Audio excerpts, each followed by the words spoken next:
drops to the greatest hits. This is Trash Can Tidbits.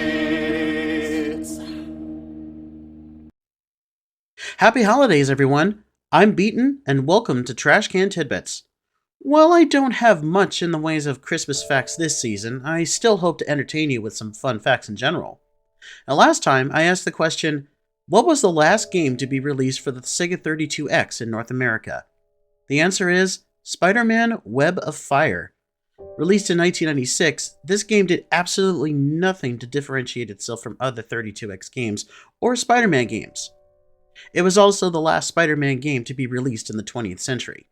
The next Spider-Man game would be the classic PS1 game released by Neversoft and Activision in 2000. Now with that addressed, let's get started with fact number 1. Did you know that Will Smith's now famous "How Come He Doesn't Want Me" speech from The Fresh Prince of Bel-Air was improvised? In the Season 4 episode, Papa's Got a Brand New Excuse, Will's absent father Lou attempts to come back into his son's life, only to leave him for the final time at the end. Will proceeds to go into an angry and tearful rant about how he survived very well in his life without Lou, and how he would be a much better father than his own. The final line he says, "How come you don't want me, man?" climaxes with James Avery as Uncle Phil hugging him and both of them crying. According to Smith himself, the entire monologue was improvised during filming, including the spontaneous hugging and the camera zooming in to the father and son statues sitting on the table. You can even hear cast member Karen Parsons, who played Cousin Hillary, crying off screen because the emotion was that powerful. Contrary to popular belief, Smith's own father was not absent in his life, but he did know other boys from his neighborhood who also had absent fathers. This episode's ending is just confirmation that Uncle Phil was the real father figure Will could ever want and ask for. Fact 2. Did you know that pre-production for Wicked as a movie went back as far as the mid-90s?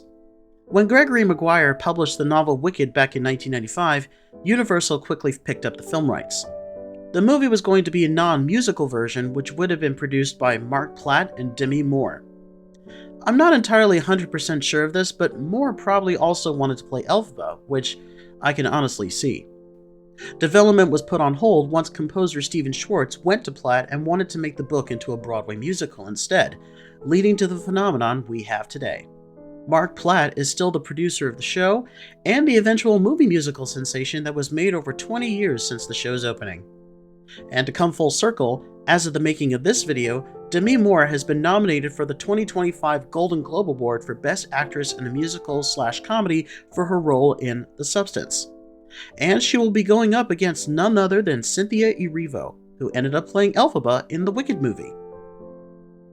Fact 3 comes from both Teo Drohan and John Streitfer. They were both able to chime in and add to this one. Did you know that Weird Al Yankovic has been part of 2 Hasbro franchises? Weird Al is no stranger to voice acting, but as far as Hasbro franchises go, he voiced Wreck-Gar in the 2007 series Transformers Animated. Wreck-Gar was first voiced by Eric Idle in the original Generation 1 Transformers series, but he was too busy with the Broadway musical Spamalot to reprise his role. Weird Al was chosen instead because he wrote and performed a song for Transformers the movie called Dare to Be Stupid. The second character he played for a Hasbro franchise is none other than Cheese Sandwich on My Little Pony: Friendship is Magic, who first appeared in the Season 4 episode Pinkie Pride. He inadvertently threatens Pinkie Pie's position as Ponyville's premier party planner. Try saying that 5 times fast. In the series finale, it's shown that Cheese Sandwich becomes Pinkie Pie's husband. Hasbro spared no expense in making both characters look exactly like him and displaying his mannerisms. Thanks for that fact, you guys. Fact 4. Did you know that without one specific Jim Henson TV special, we wouldn't have the Muppets on the big screen? The Muppets had been successful on TV since 1976 with The Muppet Show, but in 1977, Emmett Otter's Jug Band Christmas premiered on TV as a 1-hour Christmas special. Based on a children's book by Russell Hoban, the story revolved around poor Emmett Otter and his mother, who both give away a valuable possession of each other in an attempt to make ends meet. The special featured songs by singer-songwriter Paul Williams and had more advanced puppetry than anything that was seen on TV at the time. The success of the special convinced Jim Henson that a Muppet movie could be even more successful. The Muppet movie was released in 1979, retaining Williams for its music and songs, including the now iconic theme, The Rainbow Connection, and further pushed the advancement of puppetry than Henson had ever attempted at that time. And we have Emmett and Ma Otter to thank for that. Fact 5. Did you know that one song from The Lion King that was added for the movie's 10th anniversary was not only cut out later, but expunged from the stage musical as well? Elton John and Tim Rice wrote a song for Zazu for the Broadway version called The Morning Report, in which he sings of news and gossip going on around the Pride Lands, all the while Mufasa is teaching Simba how to pounce. In 2004, for the movie's 10th anniversary, The Morning Report was animated and added to a new edition released on DVD, even featuring Swahili choral singing from song collaborator Lebo M. The inclusion of the song was, how can I put this, not well received and didn't add anything to the story. After the song's negative reception, The Morning Report was promptly deleted and not included in any more cuts. Eventually, the song was also cut out of the Broadway musical as well. I guess the consensus was that a song for this section of the movie simply was not needed just because the stage musical included it. It also didn't help that The Morning Report is just the weakest song in the entire show and didn't need to exist, period. Ironically, a song originally written for Beauty and the Beast that was cut out of the movie, put into the Broadway version, and then added back into the movie for its 10th anniversary was more successful. But that's a story for another day. Fact 6. Did you know that one of the more obvious visual bloopers in the movie Grease was deliberately repeated decades later in the TV special Grease Live? In the movie, in one scene set at a diner, the character Frenchie, played by Didi Khan, is having a conversation with waitress Vi, played by Joan Blondell, about not just her pink hair, but also her decision to drop out of beauty school. Vi is carrying a large pile of dishes as she's closing the diner for the night and turns out the lights. The movie very clearly shows Blondell's arm missing the light switch by several inches, but the lights go out anyway. This blooper somehow ended up in the final cut. 45 years later, in 2016, Fox aired a special live production of Grease, which featured Didi Khan in a guest appearance as Vi the waitress, in the same scene with her Frenchie successor, Carly Rae Jepsen. And sure enough, the same blooper was repeated for the cameras, this time deliberately. Fact 7. Did you know that traditionally, many film versions of the Beauty and the Beast story has had some variation of the word beauty for the main character, including some modern versions?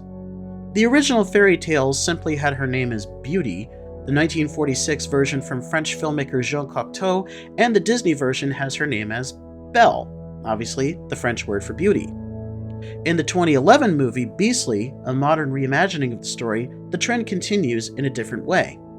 The main female character, played by Vanessa Hudgens, is named Lindy, which derives from the Spanish and Portuguese word linda, which in fact means beautiful. Nice play on words there. Fact 8. Did you know that It's a Wonderful Life was not only a box office flop when it was first released, but was also investigated by the FBI? It's a Christmas classic today, but Frank Capra's definitive masterpiece was such a big flop that it left him over $500,000 in debt. Not only that, the FBI launched an investigation when they accused the film of promoting communism.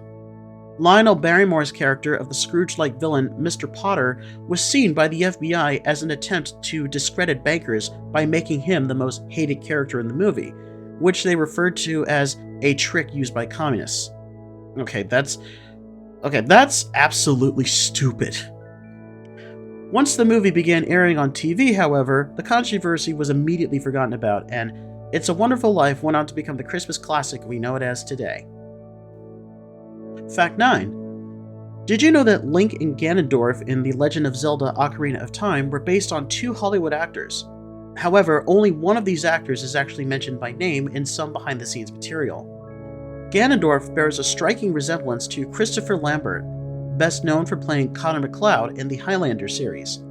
He was the de facto inspiration for the character's appearance. Link, however, is a different story. It's never been fully documented on exactly who his real-life inspiration was, but it's widely rumored that his boyish features and blonde hair was lifted directly from Leonardo DiCaprio. The game came out in the late 90s at the height of Leo's popularity with movies like Romeo and Juliet and Titanic, both of which were hugely successful in Japan. In fact, Titanic had its world premiere in Japan first before its worldwide release, so I truly can believe that Leo was the real-life inspiration for Link at that time. Fact 10. Did you know that the idea of John Williams doing the music score for Home Alone was suggested as a joke at first? Composer Bruce Broughton was initially hired to do the music for the movie. He has a pretty good film repertoire in his own right, having composed the music for movies like Homeward Bound, The Rescuers Down Under, Young Sherlock Holmes, and Honey, I Blew Up the Kid. However, Broughton backed out for unknown reasons. Director Chris Columbus then jokingly suggested John Williams, not taking it seriously at all. However, the first cut of the movie ended up in Williams' office, and he was absolutely enchanted by the story. His music completely elevated the movie's status from a small, low-budget movie to the international blockbuster we have today. Williams even agreed to score the sequel as well, making it even more special. And here's today's trivia question. We all remember the late, great Alan Rickman, who made an indelible impression on audiences as Professor Severus Snape in the Harry Potter series. He had a great career playing complicated characters, villains, and even the occasional romantic comedy. Die Hard was the film debut not just for Rickman, but also for Bruce Willis as well. You may not realize this, but Rickman had a stage career before movies. While the producers of Die Hard were having trouble finding the right actor to play villain Hans Gruber, director John McTiernan went to see a Broadway play that Rickman was in, and he knew that he had found his Hans. My question to you is, what Broadway play did Alan Rickman star in that convinced John McTiernan to cast him in Die Hard? And there we go for this episode. I hope you all enjoyed my trivia, and I also hope everyone has a wonderful and safe holiday season. And please don't forget to like, subscribe, share, and ring the bell to be notified for future videos. Thanks for watching, and I'll see you next time.